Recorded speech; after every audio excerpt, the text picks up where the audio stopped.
أعوذ بالله من الشيطان الرجيم. بسم الله الرحمن الرحيم. ألف لام را. كتاب أنزلناه إليك لتخرج الناس من الظلمات إلى النور بإذن ربهم إلى صراط العزيز الحميد. الله الذي له ما في السماوات وما في الأرض، وويل للكافرين من عذاب شديد. الذين يستحبون الحياة الدنيا على الآخرة ويصدون عن سبيل الله ويبغونها عوجا، أولئك في ضلال بعيد. وما أرسلنا من رسول إلا بلسان قومه ليبين لهم، فيضل الله من يشاء ويهدي من يشاء، وهو العزيز الحكيم. ولقد أرسلنا موسى بآياتنا أن أخرج قومك من الظلمات إلى النور وذكرهم بأيام الله، إن في ذلك لآيات لكل صبار شكور. وإذ قال موسى لقومه اذكروا نعمة الله عليكم إذ أنجاكم من آل فرعون يسومونكم سوء العذاب ويذبحون أبناءكم ويستحيون نساءكم، وفي ذلكم بلاء من ربكم عظيم. وإذ تأذن ربكم لئن شكرتم لأزيدنكم ولئن كفرتم إن عذابي لشديد. وقال موسى إن تكفروا أنتم ومن في الأرض جميعا فإن الله لغني حميد. ألم يأتكم نبأ الذين من قبلكم قوم نوح وعاد وثمود والذين من بعدهم لا يعلمهم إلا الله، جاءتهم رسلهم بالبينات فردوا أيديهم في أفواههم وقالوا إنا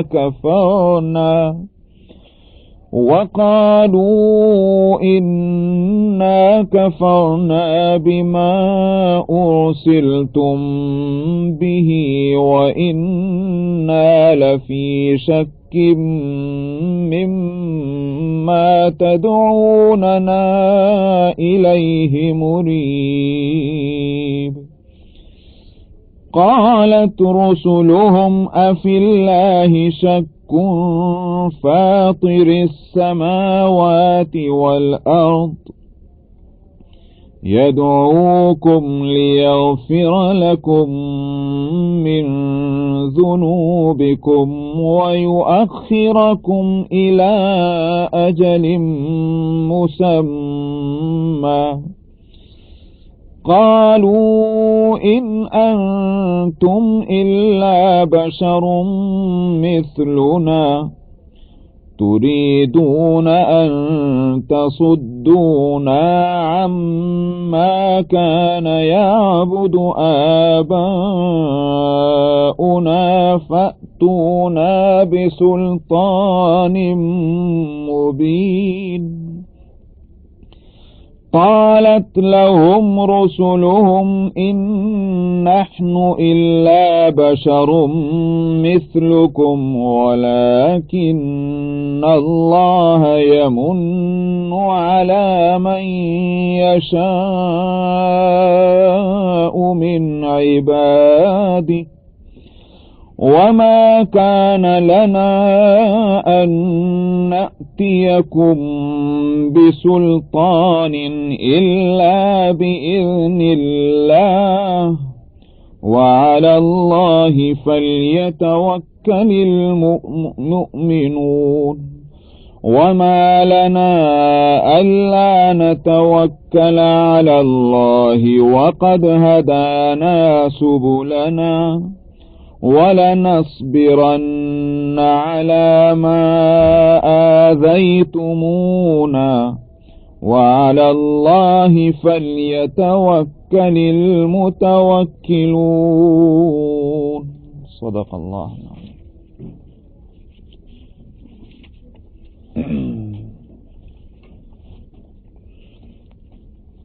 اس سورت کا نام سورہ ابراہیم ہے اور اس میں آیت نمبر 33 میں حضرت ابراہیم علیہ الصلاۃ والسلام کا نام آیا ہے. اس مناسبت سے اس سورت کا نام سورہ ابراہیم ہو گیا. مکی سورہ ہے اور اندازہ یہ ہوتا ہے کہ اس سے پہلے کی جو سورہ ہے سورہ رعد اس کے ہی سے ملتے جلتے زمانے میں یہ سورت نازل ہوئی ہے اور زمانے سے کا تعین جو ہے وہ کس زمانے میں ایک آیت خاص طور پر جو اس میں آ رہی ہے آیت نمبر 13 وقال الذين كفروا لرسلهم لنخرجنكم من ارضنا کہ کافروں نے پیغمبروں سے کہا تھا اپنے زمانے میں کہ ہم تم کو نکال دیں گے بستیوں سے. وہ اس سے معلوم ہوتا ہے کہ یہ سورہ مکی دور کی آخری سوروں میں ہے. جو 13 سالہ دور ہے نبوت کا مکہ مکرمہ کا معلوم ہوتا ہے کہ اس کے آخری دور میں آئی ہے جبکہ کفار اور مشرکین مکے کے رہنے والے اپنے ساری تدبیریں کر چکے تھے. نبی کریم صلی اللہ علیہ وسلم اور حضرات صحابہ رضی اللہ عنہم اور اسلام کے خلاف اور سب میں فیل ہو گئے تھے. اب اس کے سوا کوئی راستہ نہیں تھا کہ وہ اپنے غصے اور حسد میں یہی فیصلہ کرنے لگیں کہ یا تو ان کو یہاں سے نکال دو یا ان کو قتل کر دو. اس طرح کی باتیں سوچنے لگے تھے. تو اسی واسطے اس صورت کے اندر وہ آیت آئی ہے آیت نمبر 13 کہ پچھلی امتوں نے گویا ایک واقعہ نقل کرتے ہوئے کہ پچھلی امتوں میں بھی یہ ہوا کہ اپنے پیغمبروں سے کہا کہ ہم تم کو ہلاک کر دیں گے یا نکال دیں گے یہاں سے یا تو ہمارے راستے پہ آ جاؤ. تو اللہ تعالیٰ نے اس وقت جو جواب دیا تھا وہ سنوایا گیا. یہ نہیں کہا کہ تم کیا سوچ رہے ہو یا تم کیا کہہ رہے ہو. جو چیز دماغوں میں ہے اس کو یوں کہیے کہ پوائنٹ آؤٹ نہیں کیا بلکہ پچھلی امتوں کا واقعہ سنا دیا تاکہ یہ خود سوچ لیں کہ ہم جو کچھ سوچ رہے ہیں اس کا انجام کیا ہونا ہے. تو میرا مطلب یہ ہے کہ اس سے اندازہ ہوتا ہے کہ یہ سورہ مکی دور کے آخری سوروں میں ہے. اور اس سورت کا ربط جو ہے یہ اسی دور کی سورہ ہے تو ایک مضمون سے بھی معلوم ہوتا ہے. اور جہاں تک یہ کہ سورہ رعد کے بعد یہ سورت جو آئی ہے اپنے اس ترتیب میں جو ہمارے سامنے ہے. یہ اس لیے بھی کہ جس مضمون پر پہلی سورہ ختم ہوئی ہے اسی مضمون سے یہ سورہ شروع ہو رہی ہے. آپ دیکھیں پیچھے اس کو جو آخری آیت ہے سورہ رعد کی، اس میں ہے کہ وَيَقُولُ الَّذِينَ كَفَرُوا لَسْتَ مُرْسَلًا، اور کافر یہ کہتے ہیں کہ آپ پیغمبر نہیں ہیں. اس کا جواب دیا گیا. یہاں سے اس صورت کی ابتدائی دراصل یوں کہیے کہ رسالت کے مسئلے سے ہے. کتاب انزلناہ الیک لتخرج الناس من الظلمات الی النور. تو اس لیے گویا یہ جس مضمون پر وہ ختم ہوئی صورت اسی مضمون سے اس کو شروع کیا گیا. یہ ربط ہے ایک سورہ کا دوسرے سورہ سے، اور مضامین جو ہیں وہ ایک دوسرے سے ملتے جلتے ہیں. اس میں اگر توحید، رسالت اور آخرت، یہ تین جو بنیادی عقیدے ہیں انہی کو گھما پھرا کر اس کو ثابت کیا گیا اور اس کے دلائل دیے گئے. انہی تین مضامین سے اس صورت میں بحث کی گئی ہے. فرق ہے تو یہ کہ اس میں ڈانٹ ڈپٹ زیادہ ہے. پہلے میں سمجھانا، دلائل دینا وہ زیادہ تھی، اس میں ڈانٹ ڈپٹ زیادہ ہے. کیوں؟ اس لیے کہ پہلے سمجھایا جا چکا اور بدبخت اب بھی نہیں سمجھ رہا ہے. تو اب سوائے اس کے کہ اب ان کی جو کوششیں ہیں اور چال بازیاں ہیں وہ اپنی انتہا کو پہنچ گئی، تو اب ڈانٹنا ہی ضروری ہے. تو اس لیے اس میں زیادہ ڈانٹ ڈپٹ ہے. الف لام را یہ حروف مقطعات میں سے جس کے معنی اللہ کو معلوم. کتاب انزلناہ الیک لتخرج الناس من الظلمات الی النور باذن ربہم. یہ ایک کتاب ہے جس کو ہم نے اتارا ہے آپ کی طرف تاکہ آپ نکالیں لوگوں کو اندھیریوں سے اجالے کی طرف. نبی کا کام یہی ہے. نبی آ کر کے جو باتیں بتلاتا ہے وہ انسان کی انسانیت کے تعلق سے وہ روشنی ہے. سمجھا؟ اللہ تعالیٰ نے جو انسان کو اس پوری کائنات میں جس مقصد کے لیے انسان بنایا ہے وہ مقصد پورا کرنے کے واسطے جو باتیں ہوں گی ظاہر ہے اس کے حق میں روشنی. مثال کے طور پر بھائی میرے ذمہ کیا کام ہے، مجھے کچھ معلوم نہیں، کیا کروں میں جب مجھے کچھ پتہ ہی نہیں ہے کہ مجھے کیا کرنا ہے. مثال کے طور پر کسی شخص کو آپ اسلامک فاؤنڈیشن میں ہائر کریں، صاحب آپ جو ہیں پہلی تاریخ سے کام پہ آ گئے، کیا کام کریں یہ پتہ ہی نہیں، کیا کرے گا وہ؟ پریشان بیٹھے گا بیچارہ کہ صاحب میرا کام آخر کیا ہے، کیا مجھے بتایا تو جائے. جب کام اس کو بتلا دیا جائے گا، سمجھا دیا جائے گا، اب یہ کہے گا بھائی ہاں میں یہ کر سکتا ہوں، میں یہ کر سکتا ہوں. تو انسان کو جس مقصد کے لیے اللہ تعالیٰ نے دنیا میں بھیجا ہے اس مقصد کی معلومات بہم پہنچانے کے لیے کہ تمہیں یہ کام کرنا اور یہ کرنا، یہ چیز مفید اور یہ چیز نقصان دہ ہے، یہی اسی مقصد کے لیے دنیا میں پیغمبروں کو بھیجا جاتا ہے. تو اس لیے فرمایا کہ ہم نے کتاب اتاری آپ کی طرف تاکہ آپ نکالیں لوگوں کو اندھیریوں سے اجالے کی طرف. بِإِذْنِ رَبِّهِمْ، اپنے آپ سے نہیں، خود جو سمجھ میں آیا کہہ رہے ہیں، بلکہ ان کے رب کے حکم سے. یہ بھی عجیب بات ہے، بِإِذْنِ رَبِّهِ فرما دیتے اپنے رب کے حکم سے، فرمایا ان کے رب کے حکم سے. تو ان کا رب جب آپ کو بھیج رہا ہے تو اس کے معنی یہ ہوگا کہ ان کے فائدے کی بات ہوگی. ان کے رب نے جو بھیجا ہے کسی کو ان کے پاس تو وہ ان کے فائدے کی بات ہوگی. تو محض یہ نہیں کہ ڈنڈے مارنے کے واسطے آئے ہیں نبی کہ ڈنڈے مار کے کہیں کہ چلو ادھر کو، چاہے اس میں فائدہ ہو کہ نہیں، بلکہ ان جن کی طرف نبی آتے ہیں انہی کے رب نے ان کو بھیجا ہے. بِإِذْنِ رَبِّهِمْ إِلَى صِرَاطِ الْعَزِيزِ الْحَمِيدِ. فرمایا کس راستے پر چلانے کے لیے؟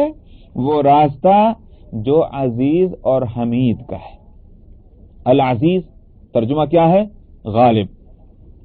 کیا مطلب غالب کا؟ کہ جو چاہے فیصلہ کر سکتے ہیں، کسی کو چون و چرا کا حق نہیں. یہ نہیں کہ پہلے ہم کو ذرا سمجھا دیجئے، ہمارے دماغ میں اتر جائے تو ہم فالو کریں گے. سمجھا؟ اور یہ کیوں کیا اور یہ کیوں کیا اور یہ کیوں کیا، یہ بالکل غلط ہے.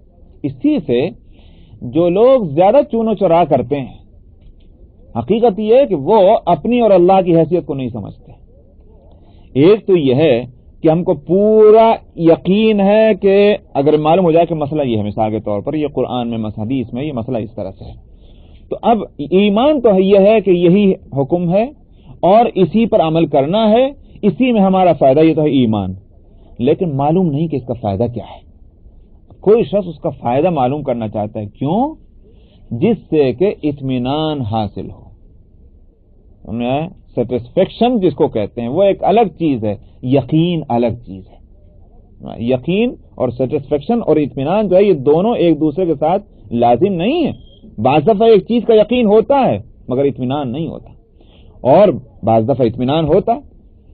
مثلاً حضرت ابراہیم علیہ السلام کا واقعہ، حضرت ابراہیم علیہ السلام نے عرض کیا وَإِذْ قَالَ إِبْرَاهِيمُ رَبِّ أَرِنِي كَيْفَ تُحْيِي الْمَوْتَى، ابراہیم علیہ السلام نے عرض کیا خداوندہ مجھے ذرا دکھلا دیجئے، بتلا دیجئے آپ کیسے مردوں کو زندہ کریں گے، مردوں کا زندہ ہونا جو ہے قیامت میں ہوگا، کیسے مرے ہوئے کیسے زندہ ہوں گے، ذرا مجھے دکھلا دیجئے۔ اللہ تو عالم الغیب ہے، ابراہیم علیہ السلام کیوں پوچھ رہے ہیں پتہ ہے، مگر اس لیے کہ ابراہیم علیہ السلام کے اس سوال کی وجہ سے ان کے اوپر کوئی دھبا نہ آ جائے، کہ معلوم ہوتا ہے کہ یقین نہیں رہا ہوگا، شک ہوگا تبھی تو پوچھ رہے ہیں، اس لیے اللہ تعالیٰ نے سوال کرا دیا تاکہ قیامت تک حضرت ابراہیم علیہ السلام کی پوزیشن واضح رہے کہ یہ ان کی حیثیت کیا تھی۔ قال اولم تؤمن، اللہ تعالیٰ نے فرمایا ابراہیم علیہ السلام سے کیا تمہیں ایمان نہیں ہے، ہمارے دوبارہ زندہ کرنے پر ایمان نہیں ہے؟ قال بلا، ابراہیم علیہ السلام نے کہا کیوں نہیں، ایمان تو ہے، ولکن لیطمئن قلبی، تاکہ دل کو اطمینان ہو جائے۔ وہ فارسی میں کہتے ہیں نا کہ شنیدہ کہ بود مانند دیدہ، سنا ہے کہ فلاں صاحب آ گئے، جس نے خبر دی ہے وہ معتبر آدمی ہے، یقین آ گیا، مگر پھر آ گئے کیا بھاگ جا کے دیکھتے ہیں، کیوں دیکھ رہے؟ اطمینان نہیں تھا، یقین نہیں آیا ہے، یقین مگر وہ دل کی طلب، دل کی طرف، اس سے اطمینان جو ہوتا ہے وہ آنکھوں سے دیکھنے سے ہوتا ہے۔ شنیدہ کہ بود مانند دیدہ، دیکھ سنی ہوئی بات جو ہے وہ دیکھی ہوئی چیز کے برابر کیسے ہو سکتی، سمجھ میں آیا؟ ابراہیم علیہ السلام کہتے ہیں ایمان ہے مگر میں اس لیے سوال کر رہا ہوں تاکہ مجھے اطمینان قلب حاصل ہو جائے۔ تو یہاں العزیز، اس لیے میں نے کہا کہ جہاں تک حکمت جو ہے شریعت کی اور شرعی معاملات کی، کیوں یہ فیصلہ کیا گیا، کیوں یہ مسئلہ شرعی بنا، وہ اگر ہمارا ایمان اس پر ڈیپینڈ کرتا ہے کہ صاحب ہم جب مانیں گے جب ہماری عقل میں آ جائے تو پھر یہ جو ہے یہ بیماری ہے، سمجھ میں آیا، اس کا علاج ہونا چاہیے۔ اور اگر یہ ہے ایمان ہے، یقین ہے، عمل کرنے کو پورے طور پر مستعد ہیں، صرف اس لیے کہ اطمینان قلب حاصل ہو جائے اس لیے اگر دریافت کیا تو وہ بہت اچھا ہے، وہ اللہ کی نعمت ہے۔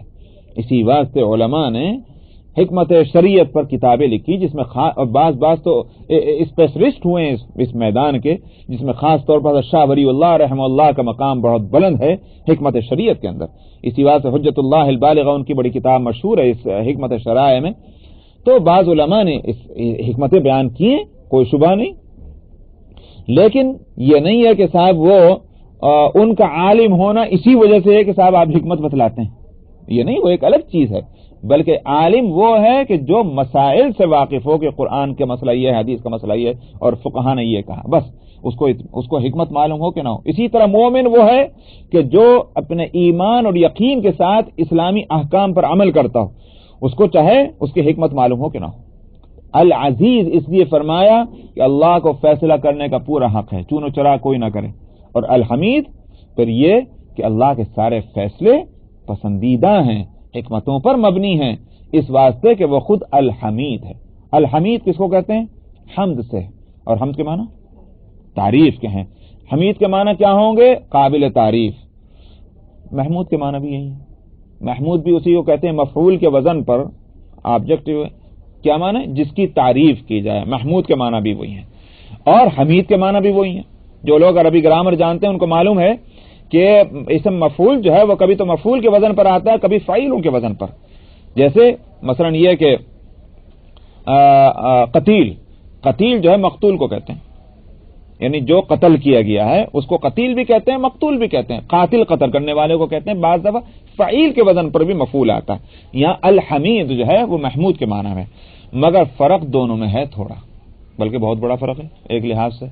محمود تو اس کو کہتے ہیں کہ جس کی آپ نے تعریف کی، جس کی کسی اور نے تعریف کی تو کہیں گے یہ محمود ہے، سمجھا؟ وہ تعریف کوئی جس کی کرے گا وہی محمود ہوگا، اور نہیں کریں گے تو اس کو محمود نہیں کہا جائے، سمجھ میں آیا نہیں؟ مگر حمید کس کو کہتے ہیں؟ حمید وہ ہے کہ کوئی تعریف کرے کہ نہ کرے مگر وہ خود قابل تعریف، یہ ہے حمید کے معنی۔ اللہ سبحانہ و تعالی قابل تعریف ہیں، اس لیے نہیں کہ لوگ بہت تعریف کرتے ہیں، بلکہ کوئی ساری دنیا کے لوگ تعریف کرنا چھوڑ دیں مگر اللہ پھر بھی قابل تعریف ہیں، یہ الحمید ہونے کی بات ہے۔ تو فرمایا کہ الا اس کے راستے کی طرف جو عزیز اور حمید ہے. کون ہے وہ؟ یہ تو صفتیں بتلائی ہیں. فرمایا وہ اللہ ہے.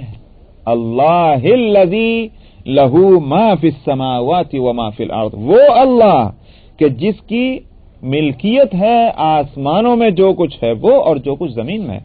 مالک کو حق ہے اپنے ملکیت میں فیصلہ کرنے کا. کسی کو کیا حق ہے اس میں چون و چرا کرنا؟ وَوَيْلٌ لِّلْكَافِرِينَ مِنْ عَذَابٍ شَدِيدٍ. اور فرماتے ہیں کہ تباہی ہے کافروں کے واسطے سخت عذاب کی صورت. من عذاب شدید. ویل یہ تو اس کا لفظی ترجمہ کریں گے جس کا معنی تباہی، ہلاکت، بربادی. اور ویل جہنم کے بیچ کے طبقے کو بھی کہتے ہیں جو، اور وہ زیادہ تکلیف والا ہے. آپ دیکھتے ہیں نا بھائی، چولہے میں آگ جل رہی ہو تو ادھر ادھر بھی گرمی ہے، مگر ٹھیک مڈل میں جو ہے سینٹر میں وہاں تو زیادہ حرارت ہے اس آگ کی. اس لیے جہنم کا بیچ کا طبقہ جو ہے اسی کو ویل کہا جاتا ہے. تو کافر یہ دونوں مراد ہو سکتی ہیں. الذین یستحبون الحیاۃ الدنیا علی الآخرۃ ویصدون عن سبیل اللہ ویبغونہا عوجا. وہ کون ہیں جن کے لیے یہ سخت عذاب ہے؟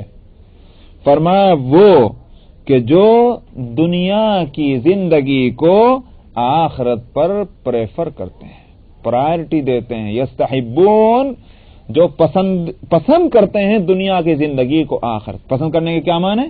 پسند کرنے کے معنی یہ ہے کہ دنیا کی زندگی کو اچھے سے اچھا بنانے کی فکر میں لگیں. آخرت چاہے تباہ ہو برباد ہو تو ظاہر ہے کہ دنیا کی زندگی پسندیدہ ہے اس کو، تبھی تو اس کی فکر میں زیادہ لگا ہے.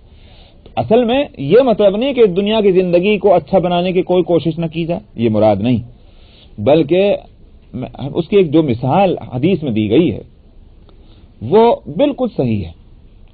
وہ واقعتاً اس دنیا کی زندگی اور آخرت کے بیچ میں کیا رشتہ ہے وہ اس سے کھلتی. فرمایا کن فی الدنیا کأنک غریب او عابری سبیل. فرمایا تم دنیا میں ایسے رہو کہ جیسے ایک مسافر ہوتا ہے، سفر کرنے والا.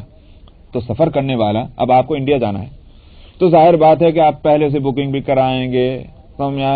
اور اگر زیادہ پیسے ہیں اتنے تو آپ جو ہے وہ کیا نام ہے رائل سیٹ بھی لیں گے اس کے اندر، کیوں کہ ذرا آرام سے کھلے کھلے بیٹھ کے جائیں گے، اس میں اچھا کھانا بھی ملے گا، اس میں فیسلٹیز زیادہ ہیں. سمجھا بھائی؟ کتنے گھنٹے کا راستہ ہے؟ 8 گھنٹے کا سفر ہے. اب اس میں ساری سہولتیں آپ دیکھ رہے ہیں، جہاں جا رہے ہیں وہاں آپ پہلے سے ہوٹل بھی بک کرائیں گے اور یہ کھانا ہونا چاہیے اور یہ ایسی لیموسین ہونی چاہیے. ساری سہولتیں کیوں دیکھ رہے ہیں؟ کیا آپ رہنے جا رہے ہیں؟ نہیں تو، بلکہ یہ کہ بھئی سفر کر رہے ہیں مگر سفر سہولت کے ساتھ ہو جائے جتنا ممکن ہو سکتا ہے. مگر یہ ہے ایک صورت تو یہ ہے کہ صاحب یہ سارا ہنگامہ کس طرح کیا جا رہا ہے؟ اپنا گھر بیچ کے، کہ جو گھر ہے وہ بیچنے کے بعد 3 دن کا سفر کرنے جا رہے ہیں، ہوائی جہاز کا ٹکٹ اعلیٰ درجے کا لے کر اور اعلیٰ درجے کا ہوٹل بک کرا کر کے 3 دن کا سفر کر رہے ہیں، ہزاروں ڈالر خرچ کر رہے ہیں گھر بیچ کر. ظاہر یہ حماقت ہے.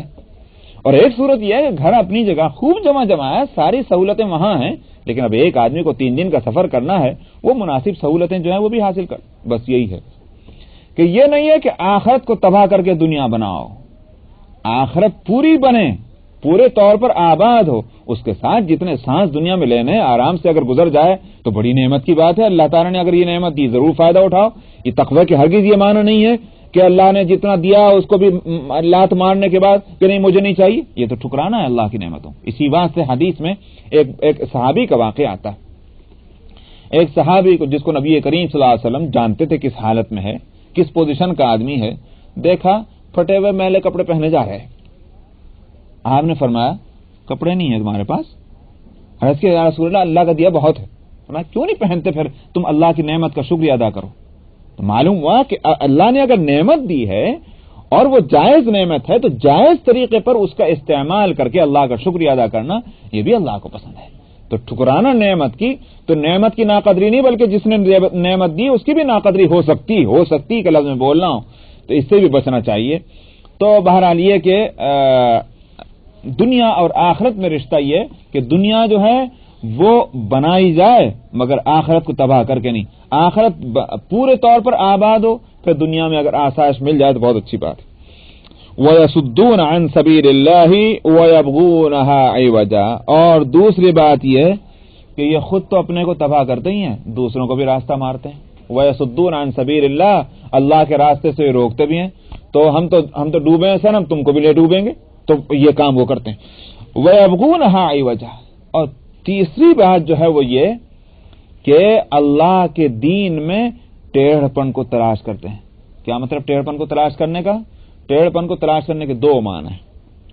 ایک تو یہ کہ صاحب جہاں کہیں کوئی کمزوری نظر آئی کہنے کہ دیکھا نہیں ہم کہہ رہے تھے، ہے نا تمہارے دین کے اندر یہ بات، ہے نا اسلام میں یہ بات. ایک تو یہ ہوئی بات، جیسا کہ منافقین مدینہ، منافقین اور کفار اس فکر میں رہتے تھے کہاں سے ہم کو کوئی بات ملے انگلی رکھنے والی پر تو ہاتھ پکڑ لیں گے، اسی لیے آیا کرتے تھے.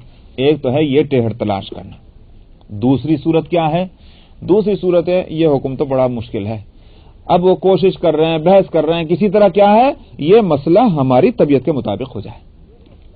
یہ ہے وَيَبْغُونَهَا عِوَجًا، ٹیڑھ پن کو تلاش کرنا. اسلام کا حکم سیدھا سیدھا اللہ نے دیا، اب تمہاری طبیعت تو اس طرف کو نہیں آ رہی، چاہتے یہ ہو کہ مسئلے کو اپنی طرف کو لے آؤ، تو یہ تو الٹی بات ہو. اپنے آپ کو تم اسلام میں ڈھالو، نہیں ہے کہ اسلام کو اپنی مزاج پر ڈھالو. وَيَبْغُونَهَا عِوَجًا میں یہ بات بھی آتی ہے کہ وہ ٹیڑھ پن کو تلاش کرتے ہیں اس میں. اولئک فی ضلال بعید، فرمایا دور کی گمراہی میں پہنچ گئے، بہت دور تک پہنچ گئے گمراہ ہو کر. وما ارسلنا، بہت دور تک پہنچنے کے معنی کیا ہوتے ہیں؟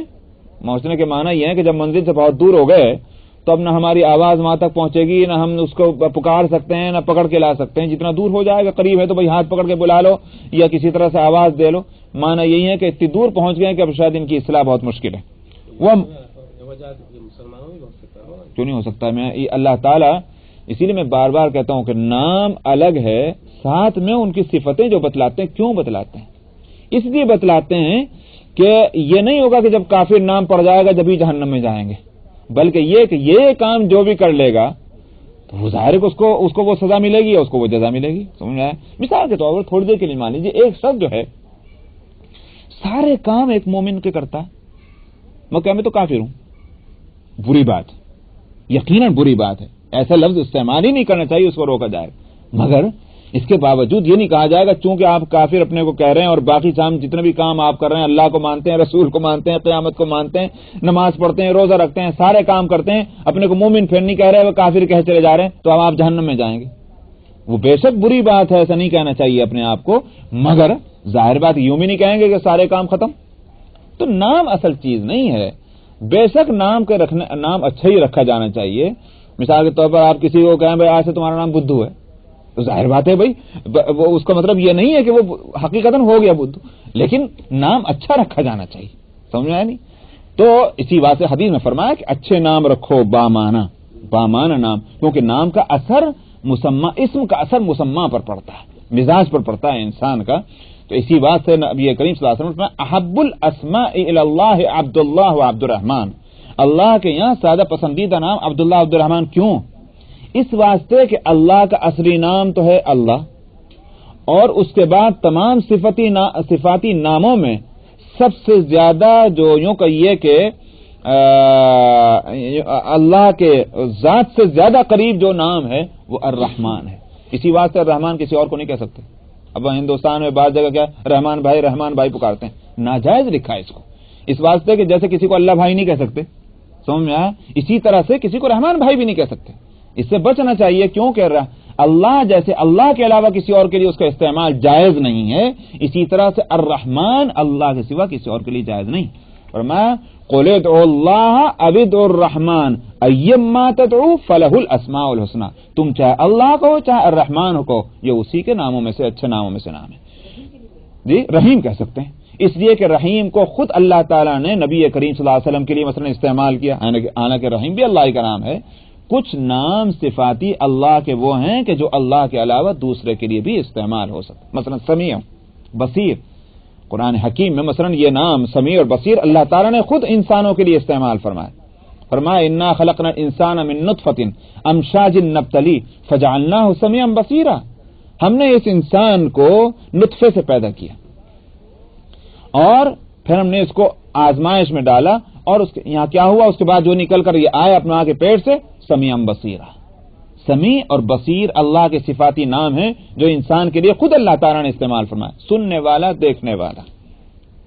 پانی کا قطرہ تو نہ دیکھنا جانے نہ سننا جانے، لیکن یہ انسان جس قطرے سے پیدا ہوا ہے اس کے باوجود کیسا نکل کر آیا، سنتا بھی ہے دیکھتا بھی ہے. تو یہاں میں عرض کر رہا ہوں کہ سمیع اور بصیر اللہ کے صفاتی ناموں میں ہے، خود اللہ تعالیٰ نے اپنے علاوہ دوسروں کے لیے، انسانوں کے لیے استعمال فرمایا، اور رحیم اور رؤوف خود اللہ تعالیٰ نے نبی کریم صلی اللہ علیہ وسلم کے لیے استعمال فرمایا۔ لقد جاءکم رسول من انفسکم عزیز علیہ ما عنتم حریص علیکم بالمؤمنین رؤوف الرحیم، رؤوف اللہ کے نام ہے۔ تو اچھا تو یہ ہے کہ کسی کو اگر پکاریں تو عبد الرؤوف کہیں، عبد الرحیم کہیں، لیکن اگر رؤوف اور رحیم کہہ لیا وہ گناہ نہیں ہے، مگر رحمان نہیں کہہ سکتے کسی کو، کیونکہ الرحمان یہ صرف اللہ کے لیے بولا جائے۔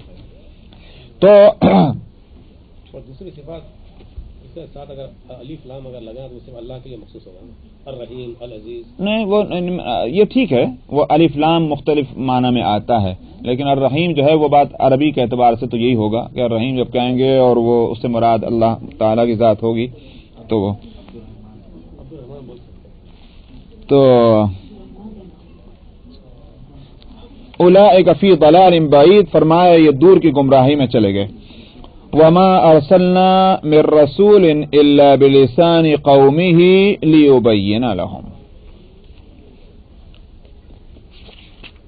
دیکھیے اس سے پہلے جو سورت میں، سورہ رعد میں جو پیچھے اس سے پہلے کا صفحہ جو ہے آیت نمبر 37 میں آیا تھا وَكَذَلِكَ أَنزَلْنَاهُ حُكْمًا عَرَبِيًّا، ہم نے اسی طرح سے ایک قرآن کو حکم عربی بنا کر بھیجا۔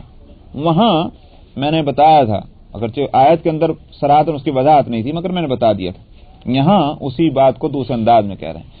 سوال یہ تھا کہ یہ پیغمبر جو ہیں محمد صلی اللہ علیہ وسلم، ان کو قرآن جو ملا وہ عربی میں کیوں ملا؟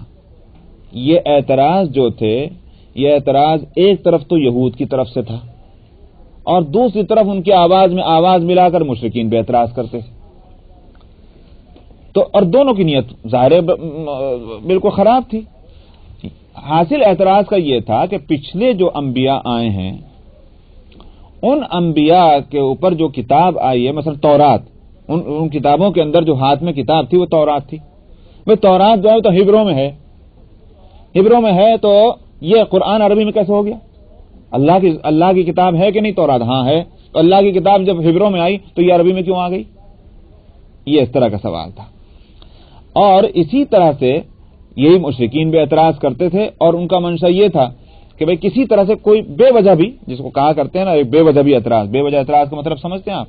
بے وجہ اعتراض کی ایک مثال جیسے وہ ہمارے یہاں اردو میں ہے کہ ایک برادری کہلاتی ہے اس کا نام ہے تیلی، دوسری برادری کہلاتی ہے اس کا نام ہے جاٹ۔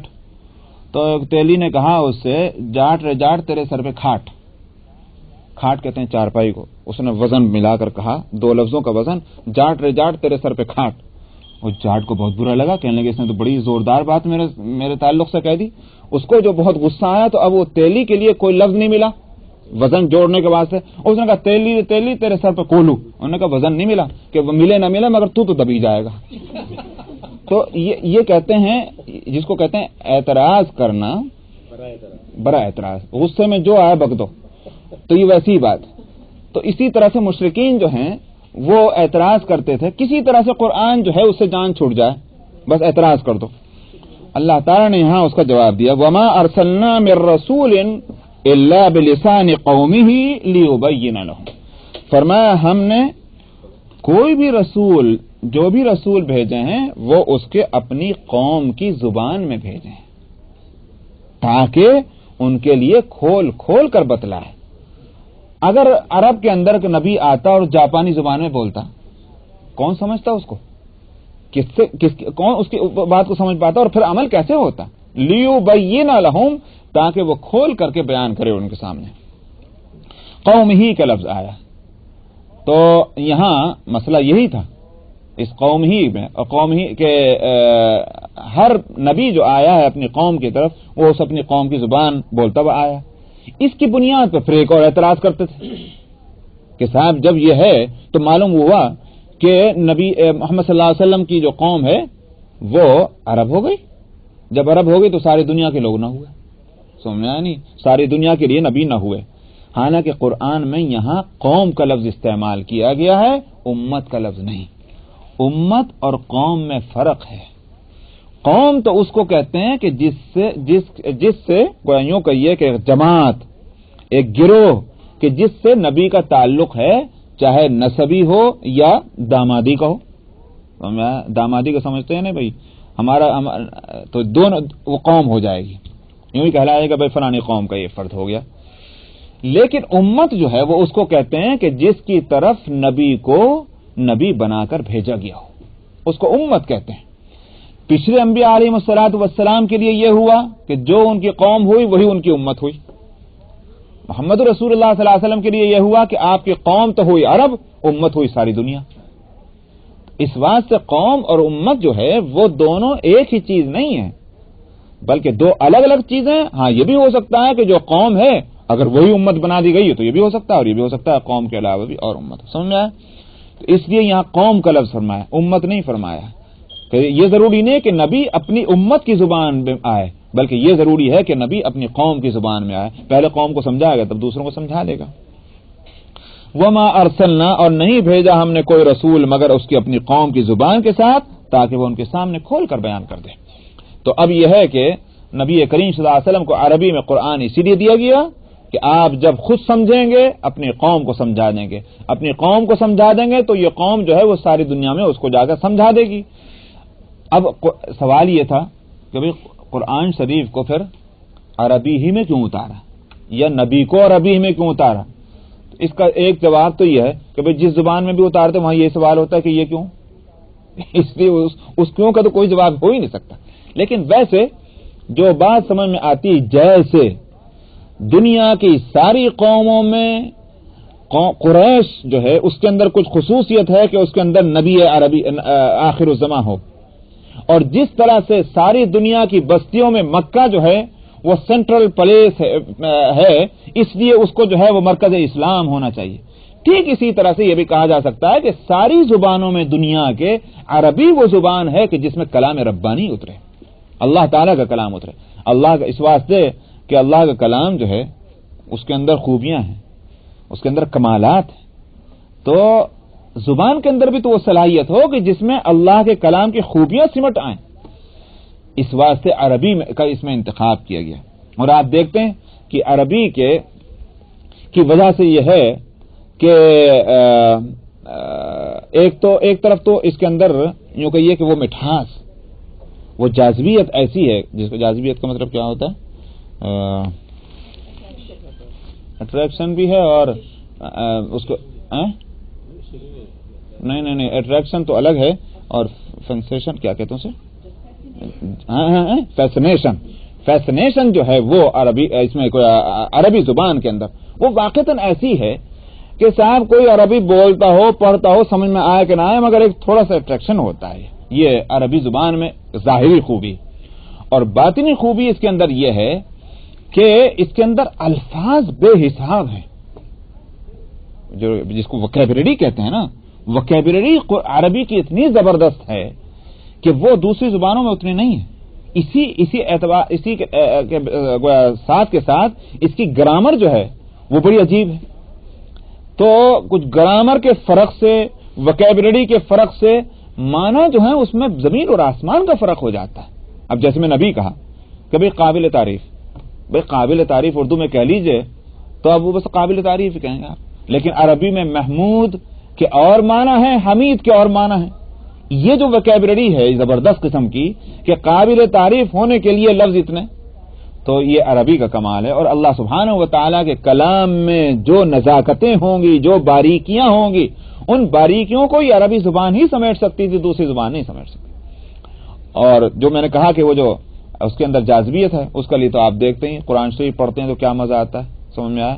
کسی اور زبان کو اس طرح تھوڑی پڑھا جاتا ہے. گانے تو بہت ہوتے ہیں، قرآن گانا بھی نہیں، مگر کہیں اس سے کہیں بڑھ کر لذت اس کے اندر موجود ہے. فرمایا کہ فَيُضِلُّ اللَّهُ مَن يَشَاءُ وَيَهْدِي مَن يَشَاءُ.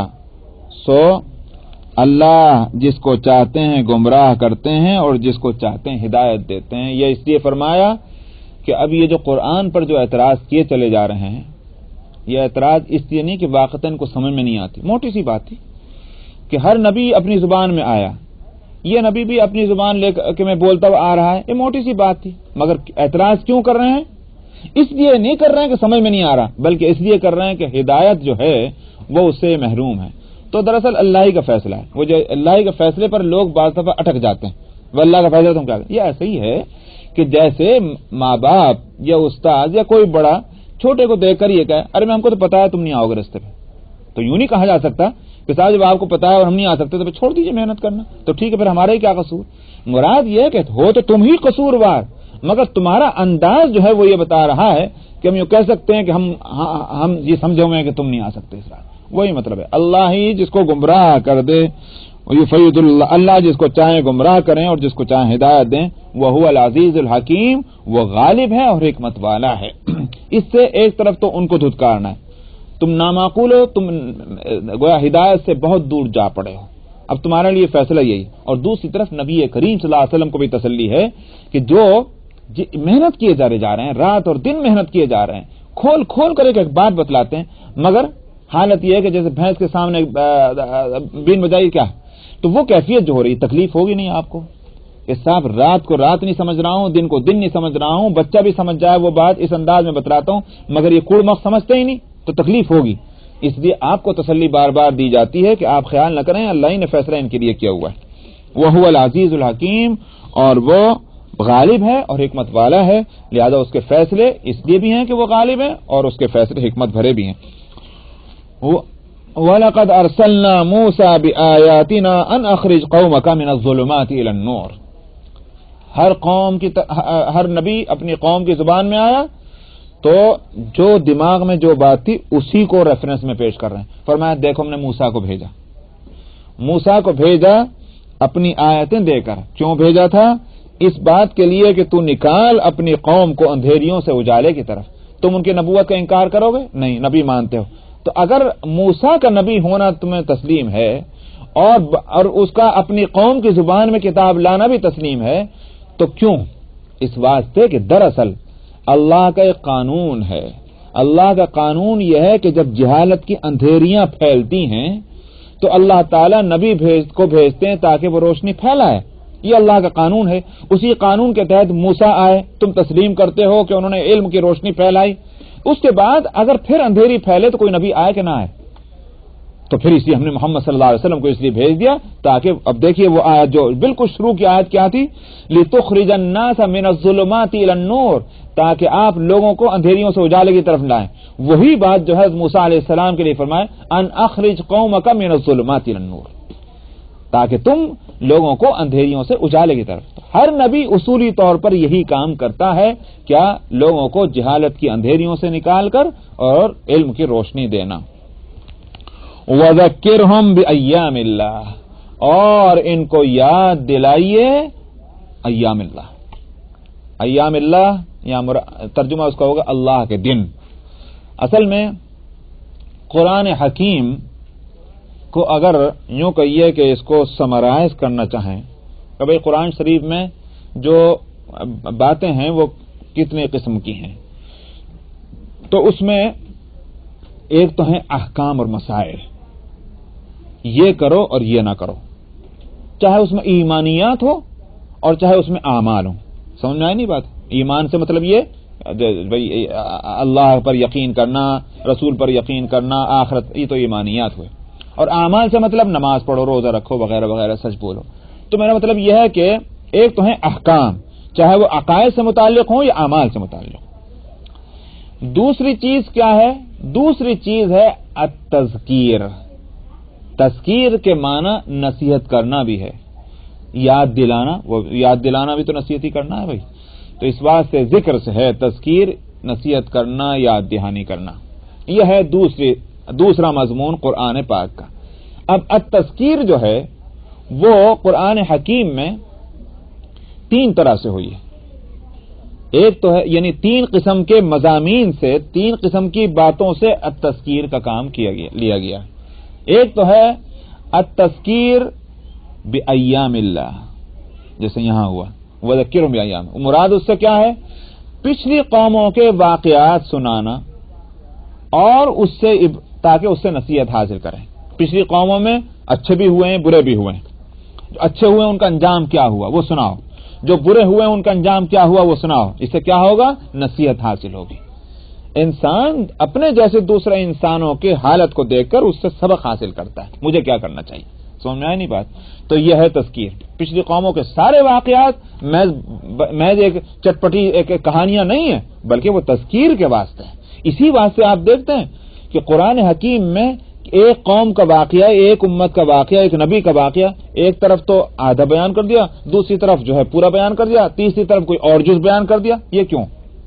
بار بار بیان ہوتا ہے، وہ بار بار کا بیان ہونا اور مختلف حصے بیان ہونا یہ اس واسطے ہے بار بار اسی، کیونکہ جب نصیحت کرنے والا نصیحت کرتا ہے تو اس واقعے کو بار بار بیان کرتا ہے. دیکھو پہلے اس واقعے، دیکھو اس واقعے سے حساب ہے. سمجھ آئی نہیں بات؟ اور اس وقت کی نصیحت کے لیے جتنا جز اس واقعے کا ضروری ہے اتنا ہی جز بیان کیا جاتا ہے، کیونکہ واقعہ سنانا مقصد نہیں بلکہ اس سے نصیحت کرنا مقصود ہے. تو ایک تو ہے تذکیر، اس کو کہتے ہیں تذکیر بایام اللہ. دوسرا